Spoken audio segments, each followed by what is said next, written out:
नमस्कार दोस्तों, मैं हूं क्रिश। मुझको अर्बन नक्सल कहा जाता है क्योंकि मैं आम आदमी की तरफ से बोलता हूं, आम आदमी के हित के बारे में बात करता हूं और कड़वी सच आपके सामने रखता हूं।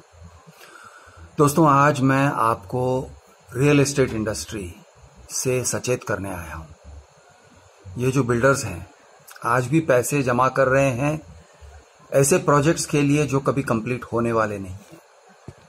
लोगों को बेवकूफ़ बना रहे हैं, पैसे इकट्ठे कर रहे हैं।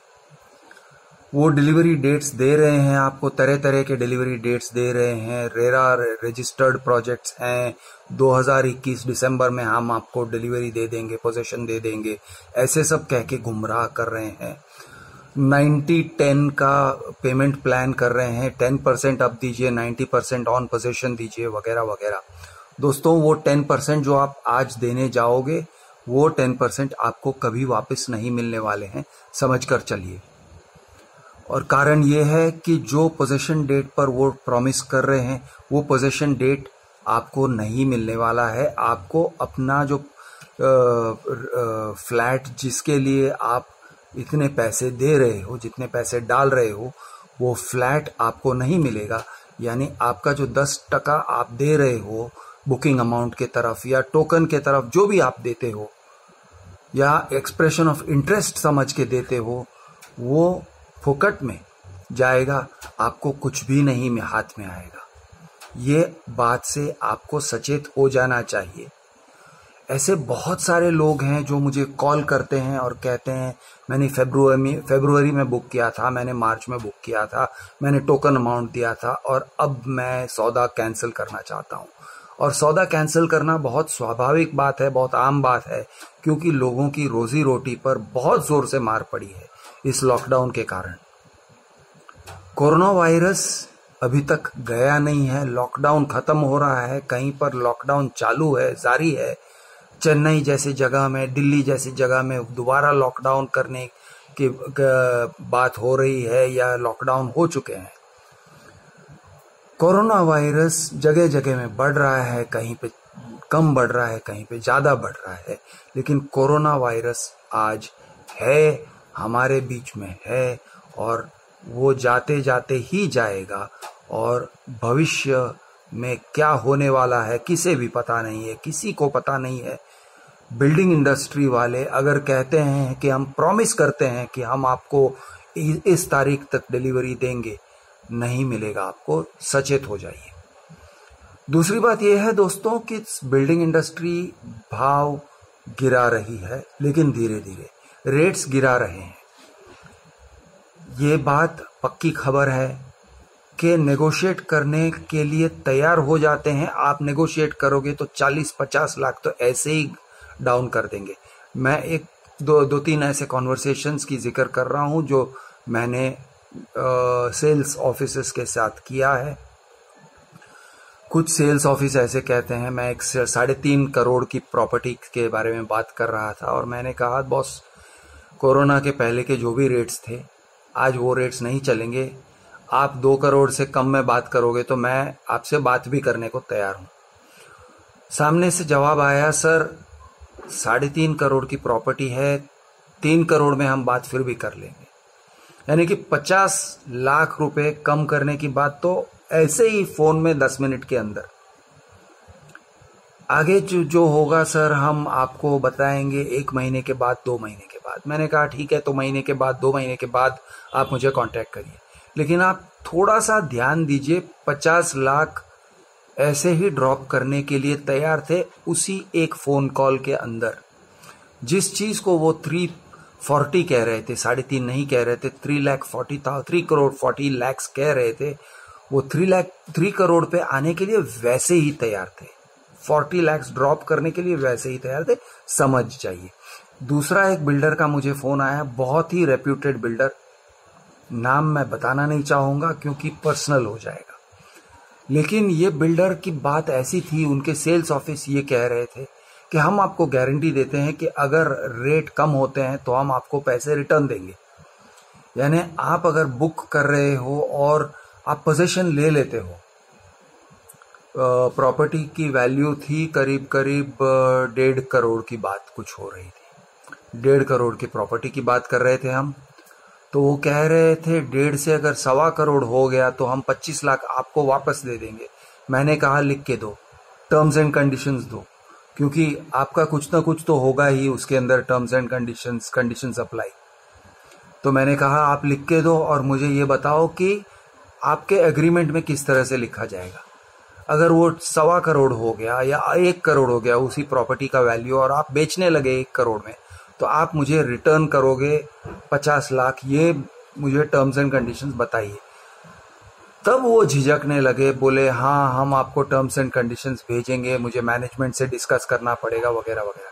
लेकिन देखिए बात क्या हो रही है, सेल्स ऑफिस कह रहे हैं कि हमने अगर प्राइस ड्रॉप किया तो हम आपको रिफंड करेंगे। ये एक यानी बहुत क्लियर कट संकेत है।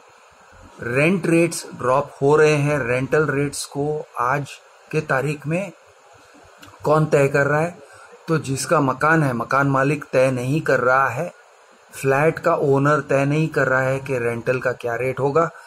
तय कर रहे हैं जो लोग रेंट देने वाले हैं, जो लोग टेनेंट्स हैं, वो तय कर रहे हैं कि क्या रेट होना चाहिए।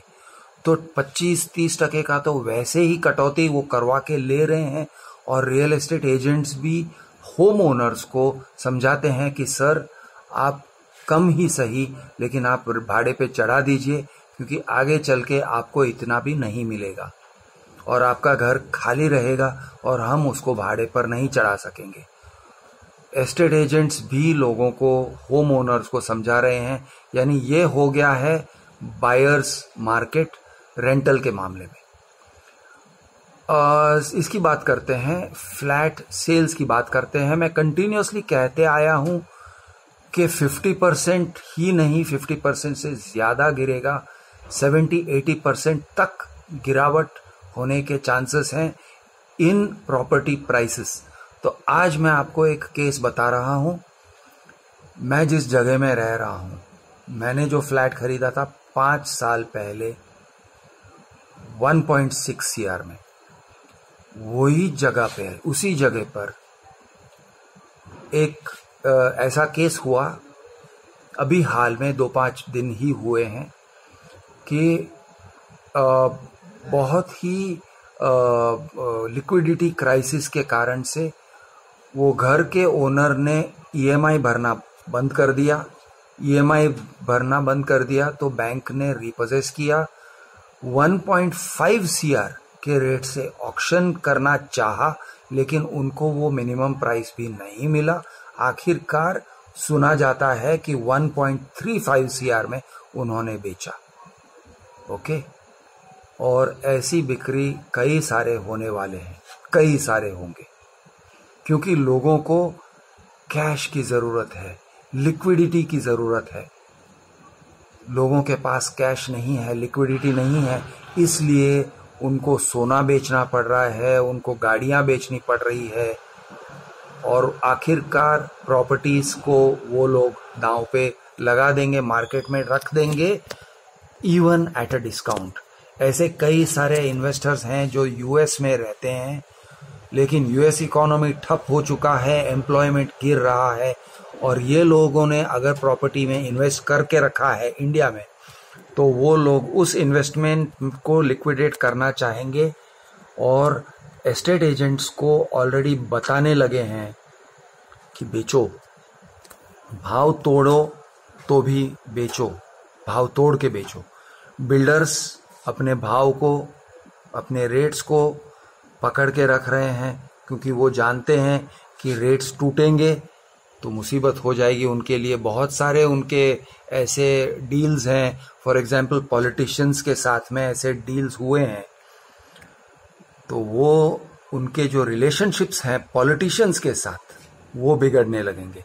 पॉलिटिशियंस का बहुत सारा इलीगल पैसा बिल्डरों के प्रोजेक्ट्स में लगा हुआ है, ब्राइब के पैसे इन बिल्डरों के प्रोजेक्ट्स में लगे हुए हैं, परमिशंस के बदले में वो फ्लैट्स को सस्ते में देते हैं। ऐसे बहुत सारे डील्स हैं। IAS ऑफिसर्स के साथ जो डील्स हैं, और IAS ऑफिसर्स के जो पैसे लगाए गए हैं, ब्राइब्स के पैसे जो लगाए गए हैं, ये सारे की जो रिटर्न देना होगा, उनको बिल्डर्स को भारी पड़ेगा। ये भी एक कारण है कि बिल्डर्स अपने रेट्स बदलना नहीं चाहते हैं, बहुत कोशिश कर रहे हैं कि वो रेट्स को पकड़ के रखें, लेकिन सेकेंडरी मार्केट यानी कि जो ऑलरेडी होम ओनर्स हैं या जो लोग ऑलरेडी इन्वेस्टर्स हैं, हाउस को इन्वेस्टमेंट के लिए लिया था, वो लोग भाव तोड़ने को तैयार हैं और भाव टूट रहे हैं और टूटेंगे और आगे चल के बहुत टूटेंगे। आपको कमर्शियल्स की बात करूं तो कमर्शियल प्रॉपर्टीज ऐसे कई सारे हैं जो खाली पड़े हुए हैं, और आज जो लोगों ने 4-5 गाला लिया था, 6 गाला लिया था किसी ऑफिस बिल्डिंग में और वहां पर वो ऑफिस चला रहे थे सेंट्रली एयर कंडीशन्ड, अब उनको उस स्पेस की ज़रूरत नहीं है क्योंकि वर्क फ्रॉम होम का पॉलिसी कर रहे हैं। तो वो लोग 6 गाले में से 2 गाले पे आ जाएंगे, बाकी के 4 गाले जो हैं वो रेंट से निकल जाएगा, रेंटल से निकल जाएगा, या फिर अगर ओनरशिप में है तो वो मार्केट में आ जाएगा। तो ऐसे बहुत सारे प्रॉपर्टीज़ हैं जो मार्केट में आए हुए हैं। मॉल्स में लोग नेगोशिएट कर रहे हैं, मॉल ओनर्स मॉल को ओपन करना चाह रहे हैं। जब लॉकडाउन खुल रहा है मॉल ओनर्स ओपन करना चाह रहे हैं, लेकिन जो लोग उनके गाला लिए हुए हैं, जो टेनेंट्स हैं, वो टेनेंट्स नहीं ओपन करना चाह रहे। वो कह रहे हैं कि आप हमें कम भाड़े पर दीजिए, नहीं तो हम ओपन करके क्या करेंगे, हम अगर भाड़ा नहीं दे पाएंगे या भाड़ा देके रेंट देके सैलरी नहीं दे पाएंगे तो हम क्यों ओपन रहें। क्योंकि फुटफॉल्स नहीं है दोस्तों, फुटफॉल्स नहीं है, और जब फुटफॉल्स होते हैं तो लोग ऐसे पैसे खर्च नहीं करना चाहते हैं, लग्जरी आइटम्स पर खर्च नहीं करना चाहते हैं। जहां पर मलाई था अर्निंग्स का, वो मलाई अब नहीं रहा मार्केट में। रिटेल में अगर 10 आइटम्स बिकते थे और वो भी प्रीमियम सेगमेंट में बिकते थे, अब 2 बिक रहे हैं। अच्छा, और एक बात मैं आपको बता दूं, बहुत सारे ऐसे ऑटोमोबाइल के शोरूम्स हैं, वो मार्केट में आ जाएंगे। शोरूम्स के शोरूम्स बिकने लगे हैं, शोरूम्स के शोरूम्स बिकेंगे। ओके, क्योंकि वो शोरूम ओपन रखने के लिए भी जितनी कमाई चाहिए उतनी कमाई नहीं है, और बिजनेसमैन जो हैं जिन्होंने बहुत सारे पैसे लोन पे लिए हुए थे, लोन चुकता नहीं कर पा रहे हैं, इसलिए अपने एसेट्स को बेचकर, शोरूम जैसे एसेट्स को भी बेचकर, बिजनेस एसेट्स को, रनिंग एसेट्स को बेचकर भी वो पैसे खड़ा करना चाह रहे हैं आज के तारीख में। दोस्तों, मोदी जी ने 20 लाख करोड़ की बात तो कर दी, लेकिन अगर आप समझते हो कि बैंक क्रेडिट बढ़ जाएगा तो ये बहुत बड़ी गलती है। बैंक क्रेडिट नहीं बढ़ेगा, और मैं आपको समझाता हूं कि बैंक क्यों क्रेडिट देने को तैयार नहीं है। 2 कारण है। पहला कारण यह है कि बहुत सारे एनपीएस ऑन रिकॉर्ड आ गए हैं, बहुत सारे बैड डेट्स ऑन बुक्स आ गए हैं। पहले वो बैड डेट्स को छुपा रहे थे, तरह तरह से अकाउंटिंग ट्रीटमेंट से वो छुपी हुई बात थी, अब वो छुपा हुआ राज नहीं रहा, तो बैड डेट्स ऑन अकाउंट आ गए थे बिफोर कोरोना वायरस। दूसरा कारण, दूसरे भी बड़ा कारण ये है, सबसे बड़ा कारण ये है कि गए 3 महीनों में बैंक के जो डिपॉजिट्स थे in various types of account, current account में डिपॉजिट्स थे, और करंट अकाउंट के जो डिपॉजिट्स होते हैं वो बैंक को बहुत चीप फंड्स मिलते हैं, उसमें से बहुत लो रेट ऑफ इंटरेस्ट पर उन्हें फंडिंग मिलता है, और ये फंडिंग उन्हें जरूरी होता है फॉर लेंडिंग। डिपॉजिट्स के आधार पर ही बैंक्स लेंड करते हैं। तो आपके डिपॉजिट के जो पैसे हैं, भले वो करंट अकाउंट में हो या सेविंग्स अकाउंट में हो या एफडीज में हो, उसी का एक प्रोपोर्शन मैं समझता हूं करीब करीब डबल जितना लेंडिंग होता है। तो अगर वो सेविंग्स कम हो गए, क्यों कम हो गए? क्योंकि लोग सेविंग्स को कंज्यूम करके जी रहे थे गए 3 महीनों में, और अगले 3 महीनों में भी घर से, यानी कि उनके बैंक अकाउंट से पैसे निकाल के उनके धंधों में डालने पड़ रहे हैं, सैलरीज पे करने पड़ रहे हैं, रेंटल्स पे करने पड़ रहे हैं। इलेक्ट्रिसिटी बिल्स पे करने पड़ रहे हैं, तरह तरह के ओवरहेड्स पे करने पड़ रहे हैं। ये सारे जो हैं ये उनके सेविंग्स में से आ रहे हैं, उनके रिजर्व्स में से आ रहे हैं, यानी कि रिजर्व्स कम हो रहे हैं। रिजर्व्स कम हो रहे हैं का मतलब बैंक के पास जो डिपॉजिट्स पड़े हुए हैं वो डिपॉजिट्स कम हो रहे हैं, कम हुए भी हैं गए 3 महीनों में, और अगले 3-4 महीने में और भी कम होंगे। जब डिपॉजिट्स ही कम हो रहे हैं तो लोन्स कैसे देंगे, बैंक्स लोन कैसे देंगे? दूसरा कारण यह है, मोदी जी ने तो कह दिया, निर्मला सीतारामन जी ने तो कह दिया कि बैंक्स क्रेडिट देंगे, ये करेंगे वो करेंगे, लेकिन बैंक्स क्रेडिट देंगे अपने रिस्क पर। याद रखिए, उन्हें रिकवरी लेना है, नहीं तो वो लोगों का भी दिवाला निकल जाएगा, बैंक कोलैप्स हो जाएगा। तो बैंकिंग फेलियर न हो इसलिए वो लोग भी सावधानी बरतेंगे। जिधर वो रिलायबल लगता है पार्टी, उधर ही वो लोन्स देंगे। तो लोन्स देने की जो गुंजाइश है वो कम हो गई है, क्योंकि मार्केट में वीकनेस छाया हुआ है, लोगों का लोन रीपेइंग एबिलिटी कम हो रहा है, तो बैंक्स उन्हें लोन नहीं देंगे। ठीक है, दूसरा कारण था। तीसरा कारण ये है कि लोन रिकवरी जो होना चाहिए बैंक्स का वो नहीं हो पा रहा है। लोग ईएमआई नहीं भर रहे हैं, राइटली सो नहीं भर रहे हैं, क्योंकि उनका गुजारा नहीं हो रहा है। वो लोन ईएमआई भरेंगे या अपना घर चलाएंगे। उनके पास अगर कैश है तो वो ईएमआई नहीं भरेंगे, सिंपल बात है। तो क्योंकि वो खुद का अकाउंट बचाए रखेंगे। आज जिसके पास पैसे हैं वो ईएमआई भरे और आगे चल के उसके पास पैसे ही न रहे तो 4 महीने के बाद वो कोलैप्स हो जाएगा। तो लोन रिकवरी जो है वो बहुत मुश्किल हो गया है बैंकिंग सेक्टर में। लोन रिकवरीज ईएमआईज के थ्रू जो रेवेन्यू आ रहा था वो रेवेन्यू नहीं आ रहा है। ये तीसरा कारण है कि banking ability for giving credit is less. वो क्रेडिट नहीं दे पा रहे हैं, नहीं दे पाएंगे, आगे चल के भी नहीं दे पाएंगे। मतलब वो सारा जो कैश इन्फ्यूजन, इंसेंटिव वगैरह वगैरह जो भी बात किया है ना, 20 लाख करोड़ का, वो सब बकवास, सब जुमले थे, कुछ नहीं होने वाला है। लेकिन दोस्तों, रियल एस्टेट मार्केट इन्हीं कारणों से क्रैश हो रहा है, क्रैश होगा, जबरदस्त क्रैश होगा। मैंने पहले भी कहा है, दोबारा कह रहा हूं, रियल एस्टेट में अगर आपको लेना है तो आज वो समय नहीं है कि आप खरीदो। प्राइस करेक्शन की राह देखो। चाहे आप प्राइमरी मार्केट से खरीद रहे हो, यानी बिल्डर से खरीद रहे हो, या सेकेंडरी मार्केट से खरीद रहे हो, किसी होम ओनर से खरीद रहे हो, लेकिन आज का समय आज के रेट से खरीदने जैसा नहीं है, क्योंकि रेट्स कम होंगे। बिल्डर से कतई न खरीदो, कुछ भी मत खरीदो, क्योंकि वो आपको 2 साल में पोजीशन देगा या 6 साल में देगा या 10 साल में देगा, इसकी कोई अनसर्टेनिटी नहीं है और कोई सर्टेनिटी नहीं है। अनसर्टेनिटी छाया हुआ है। गवर्नमेंट कोरोना वायरस को कंट्रोल कर पाती है या नहीं कर पाती है, हमारा हॉस्पिटलों का क्या हालत होगा, हमारे इकोनॉमी का, अर्थव्यवस्था का क्या हालत होगा, बैंकिंग सेक्टर का क्या हाल होगा, कोई कुछ नहीं बता सकता है। Future is uncertain, future is अंधेरा कहेंगे तो गलत नहीं है।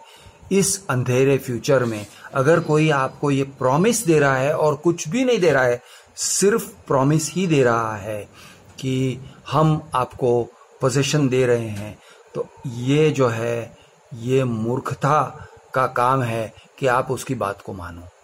ऐसे प्रॉमिसेस का कोई कीमत नहीं है, वो कचरा है।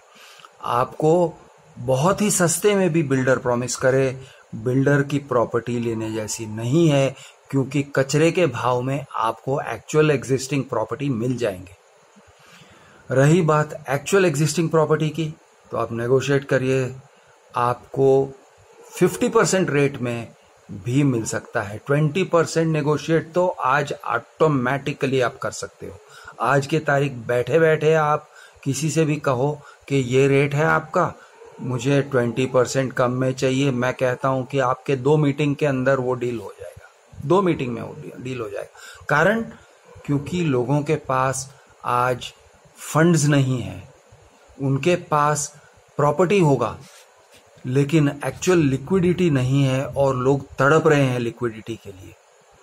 लिक्विडिटी के लिए मार्केट फटी पड़ी है, लोगों के पास फंड्स नहीं है। और दोस्तों, बिजनेस आपको नॉर्मल दिख रहे होंगे, किराना के दुकान चल रहे हैं, दूध के दुकान चल रहे हैं वगैरह, बहुत मुसीबत से चल रहे हैं। वो भी बहुत मुसीबत की घड़ी से गुजर रहे हैं। कोई आसानी से कोई बड़े बड़े प्रॉफिट मार्जिन लेकर कमाई नहीं हो रहा है। शायद केमिस्ट सेक्टर यानी कि ये जो फार्मास्यूटिकल सेक्टर में कुछ चीज़ों में चल रहा होगा, लेकिन मैं वो भी नहीं मानता हूँ कि केमिस्ट और फार्मा कंपनीज और ये लोग भी बहुत कमा रहे हैं, ऐसे मुझे नहीं लगता है। हो सकता है एक्सपोर्ट या इन चीज़ों से कमा रहे होंगे, आई डोंट नो, या पीपीईज बेच के कमा रहे होंगे, फर्जी पीपीईज बेच के कमा रहे होंगे, फर्जी मास्क और ग्लाउज बेच के कमा रहे होंगे जो कोई रियल प्रोटेक्शन नहीं देते, मेडिकल ग्रेड की आइटम्स नहीं हैं, फालतू की चीज़ें हैं। और ऐसी बहुत सारी फालतू की चीज़ें मार्केट में आ रही है। एक मैंने देखा था एडवर्टाइजमेंट, ऑक्सीजन कॉन्सेंट्रेटर और ऐसे सब फालतू की चीज़ें हैं, भरोसा मत करिए। बहुत यानी कोई स्टैंडर्ड्स नहीं है इन चीज़ों का।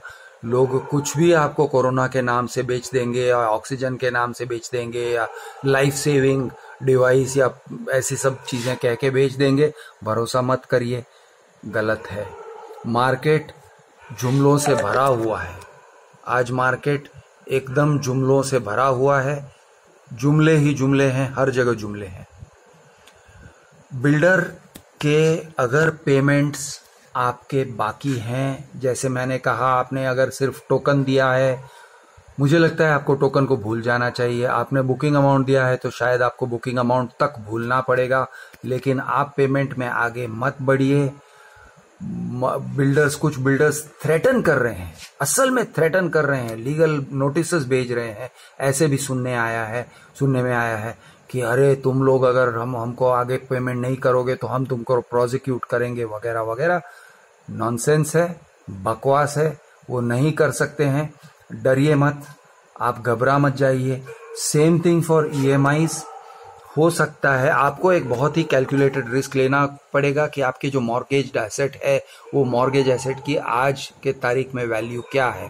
और अगर आपको दिख रहा है कि ये मॉर्गेज एसेट का वैल्यू आपने जो लोन लिया है उससे कम है, तो ईएमआई नहीं देना चाहिए। अब आप कहोगे मैं बैंक को क्रैश करने की बात कर रहा हूँ, तो बॉस, अगर बड़े बड़े बिजनेसमैन बड़े बड़े लोन्स, कई 100 करोड़ के लोन्स या हज़ारों करोड़ के लोन्स लेते हैं और फिर वो रिटर्न नहीं देते हैं, तो बैंक्स बहुत प्यार से उनके साथ बात करते हैं। लेकिन आम आदमी 2 ईएमआई मिस करता है तो कार को वापस लेने की बात करते हैं और बेचने की बात करते हैं। आई थिंक आम आदमी को खड़े हो जाना चाहिए और कहना चाहिए, बॉस जो करना है कर लो, जो करना है कर लो। आपको लगता है कि आप मुझे प्रोसिक्यूट करोगे तो आपको कई लाख लोगों को प्रोसिक्यूट करना पड़ेगा। अगर आपने किसी भी तरह के ऐसे कमिटमेंट्स किए हैं, बिल्डर्स को कमिटमेंट किया हो या ईएमआई के कमिटमेंट किए हो, आपको ये सोचना चाहिए कि जो फोर्स मेजोरे कहते हैं, एक्ट ऑफ गॉड कहते हैं, बिल्डरों ने लंबे लंबे एक्सटेंशंस ले लिए हैं रेरा से, और भी लंबे लंबे एक्सटेंशंस लेने वाले हैं आगे चल के। 6 महीने का एक्सटेंशन से काम नहीं चलेगा उनका, 9 महीने के एक्सटेंशन से काम नहीं चलेगा उनका। बहुत लंबे एक्सटेंशंस लेने वाले हैं और मिलेगा भी उनको। लेकिन आपका क्या? आपको कोई एक्सटेंशन नहीं दे रहा है। आप तो आम आदमी हो, आप तो छोटे बिजनेसमैन हो, आपको कोई एक्सटेंशन नहीं मिलेगा, ना ईएमआई का कोई खास मॉर्गेज का, ये क्या बोलते हैं, मॉरेटोरियम मिलेगा। तो जो आपको रिलीफ्स मिल रहे हैं वो रिलीफ्स नहीं है। आपको वो रिलीफ्स लेने के लिए लड़ना पड़ेगा, आपको अपने तरफ से लड़ना पड़ेगा। आप लड़ोगे नहीं तो नहीं मिलेगा। आपको एक यूनियन फॉर्म करना पड़ेगा, कई यूनियंस फॉर्म करने पड़ेंगे, एसोसिएशंस फॉर्म करने पड़ेंगे, जैसे कि बैंक डेटर्स एसोसिएशन, ओके। या फिर लोन टेकर्स, पता नहीं अभी एग्जैक्टली किस तरह से कहा जाए, लेकिन जो लोगों ने लोन लिया है उनको एसोसिएशन फॉर्म करके अपने हक को डिफेंड करना पड़ेगा।